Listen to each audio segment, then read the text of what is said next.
Hoje nós vamos trabalhar sobre motores trifásicos em CA.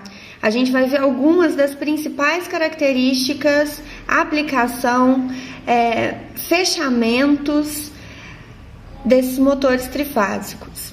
Então, basicamente, os motores vão ter uma parte que é chamada de enrolamento, que seria o estator do motor. O que é o estator do motor? É a parte estática, é a parte que fica parada. Esse estator, quando a gente chega e faz uma alimentação nos terminais desse motor, a gente joga uma tensão nos terminais desse motor, gera nesse estator uma corrente elétrica. E como isso são enrolamentos, são bobinas, essa corrente elétrica que vai circular por aqui vai gerar um campo magnético, que a gente chama de campo magnético girante. Devido a ser um motor trifásico, em cada momento, uma parte desse campo magnético vai estar mais forte. E aqui no meio, a gente tem o eixo do motor, que é ligado no rotor deste motor.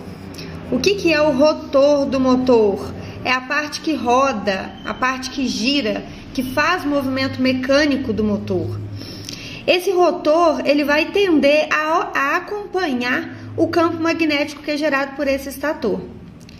Então, a gente alimenta os terminais desse motor, gera nesse estator uma corrente elétrica, uma corrente que gera um campo magnético, e esse rotor, como ele fica livre aqui dentro, ele vai tentar acompanhar esse campo magnético que vai ser gerado, tá? Os motores, os mais comuns que a gente trabalha em trifásico, são os motores assíncronos. Por que a gente trabalha mais com os motores assíncronos? Porque a velocidade dele é praticamente constante. Se eu não tiver nada de carga nesse eixo e tiver uma carga muito pesada nesse eixo, obviamente apropriada para a potência deste motor, a alteração de rotação, de RPM, de rotação por minuto, vai ser muito pequena. Então o valor de RPM dele é praticamente constante, a velocidade é praticamente constante, ele estando com nada de carga, com pouca carga ou com um total de carga, conforme especificado para a potência desse motor. Eles são motores mais simples de trabalhar, eles são motores mais fortes e mais robustos, por isso apresentam um menor número de manutenção, e eles são um motor que tem baixo custo. Então, por isso, esse tipo de motor, motores trifásicos assíncronos, são os mais utilizados na indústria. E por que ele é chamado de assíncrono? Existe uma velocidade desse campo girante que é gerado aqui nesse estator. Existe a velocidade desse campo. Ela é chamada de velocidade síncrona. Então, eu gero uma velocidade de campo magnético síncrona no estator. O meu rotor vai tentar acompanhar, ele vai tentar seguir essa velocidade, só que ele não consegue. Existe uma certa diferença, um certo atraso. A velocidade do rotor, ela não chega à velocidade de sincronismo desse campo magnético. Então, por isso a gente chama essa máquina de assíncrona. A velocidade do rotor, ela não é a mesma velocidade do campo magnético que é gerado no estator. Sobre o fechamento desses motores. O fechamento dos motores, a forma como que a gente vai ligar esse motor para a gente fazer o acionamento dele, vai depender primeiramente da quantidade de terminais que esses motores apresentam. Então, por exemplo, se eu tenho um motor trifásico que tem 3 terminais para ligação, se o meu motor é trifásico, eu tenho 3 fases para fazer a ligação desse motor. Então é muito simples, não tem como nem gerar dúvida. Se eu tenho 3 pontos de ligação e eu tenho 3 fases para alimentar o motor, é só eu trazer cada uma das fases em cada um dos bornes de ligação desse motor. O motor já está interligado. Agora vamos supor que eu fiz essa ligação no motor e o motor teve um sentido de giro anti-horário. E eu não preciso desse motor com sentido anti-horário. Eu queria inverter a rotação desse motor. Eu queria que esse motor girasse para mim em sentido horário. Como que a gente faz a inversão da rotação em qualquer motor trifásico, independente da quantidade de terminais que ele tiver? Eu tenho aqui os terminais de ligação. Nesse caso, 3 terminais. Então, eu tenho o terminal 1, o terminal 2 e o terminal 3. No primeiro caso, eu alimentei o terminal 1 com a fase R, o terminal 2 com a fase S e o terminal 3 com a fase T. Para eu inverter o sentido de giro desse motor, é só eu trocar duas dessas fases aqui na hora de fazer a alimentação. Qualquer duas que eu escolher, a gente já faz a inversão do sentido de giro desse motor. Então, por exemplo, eu vou trocar R com a S. Vou trazer aqui no terminal 1 a fase S, no terminal 2 a fase R e no terminal 3 eu continuo com a fase T. O que eu fiz? Eu troquei os dois, o R com o S de posição. Trocando duas fases de posição, eu inverto o sentido de rotação do motor.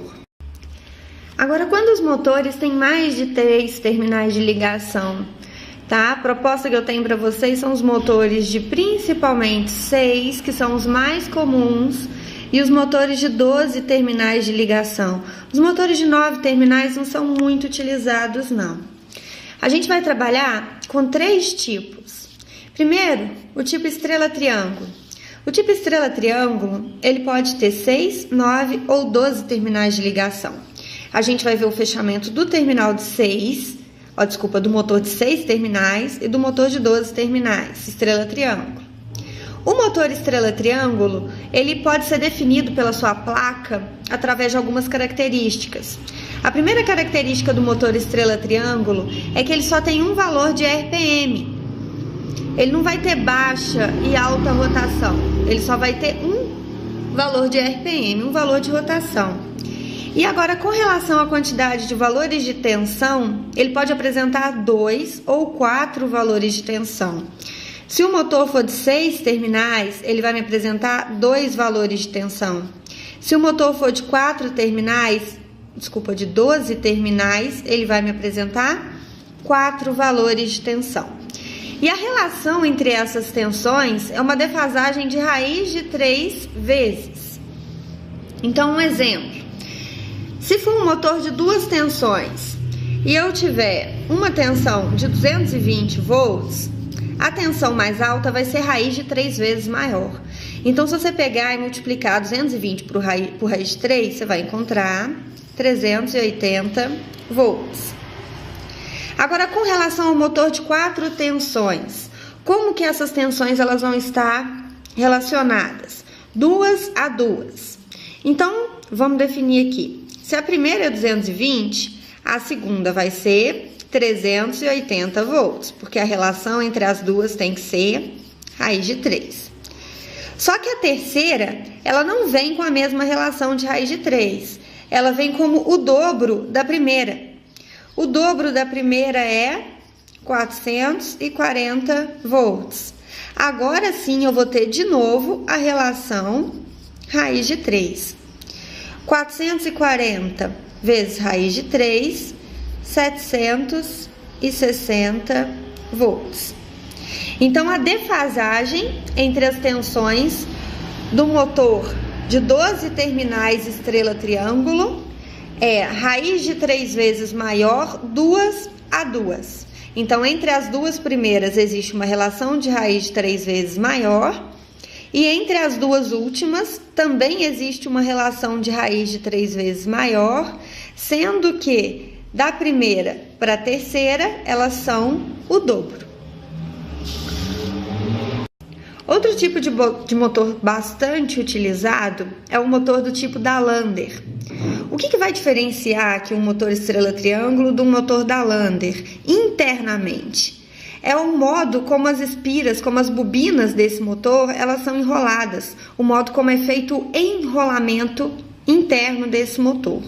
Então, de acordo com o enrolamento, eu classifico meu motor em estrela-triângulo, ou um segundo tipo que a gente vai ver, que é o tipo da Lander. O motor da Lander ele vai ser sempre de 6 terminais. Ele vai apresentar para a gente apenas um valor de tensão. E a principal referência, a principal característica do motor da Lander é com relação à sua RPM, a sua quantidade de rotações. Ele sempre vai ser um motor que ele vai te apresentar a baixa e a alta rotação. Sempre 2 valores de RPM. sendo que a segunda é o dobro da primeira. Então, a maior velocidade vai ser sempre o dobro da menor velocidade. Então, bateu o olho numa placa de motor, ele tem um valor de tensão, 2 valores de velocidade, sendo que a maior é o dobro da menor, é o motor da Lander. Às vezes, essa relação de dobro, ela não vai ser exata, não, tá? Por exemplo, 600 RPM e 1.200 RPM. Se eu tivesse a baixa, por exemplo, como 585 RPM, e a minha alta poderia ser mais ou menos o dobro, não precisa ser exatamente o dobro. Então, eu poderia colocar aqui 1.180 RPM de velocidade alta. Esse também seria o motor da Lander. Um pouco menos comum, mas que a gente também vai ver as características, é o MDES, motor de 2 enrolamentos separados, tá? Ele trabalha com 2 enrolamentos independentes um do outro.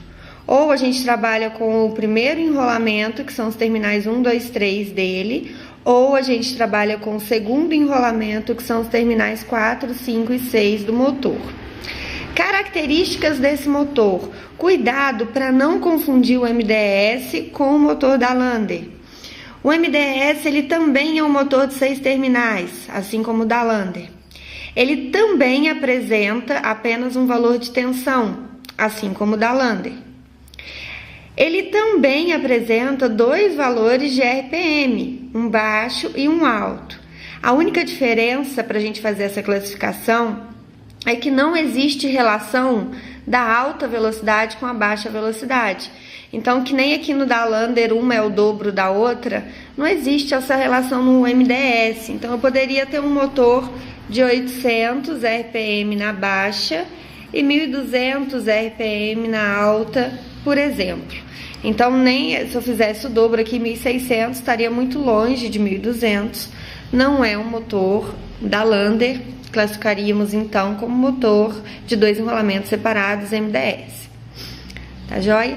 Agora a gente vai trabalhar para ver como se comporta o restante das características do motor. Quais são os dados de placa e como a gente interpreta cada um deles.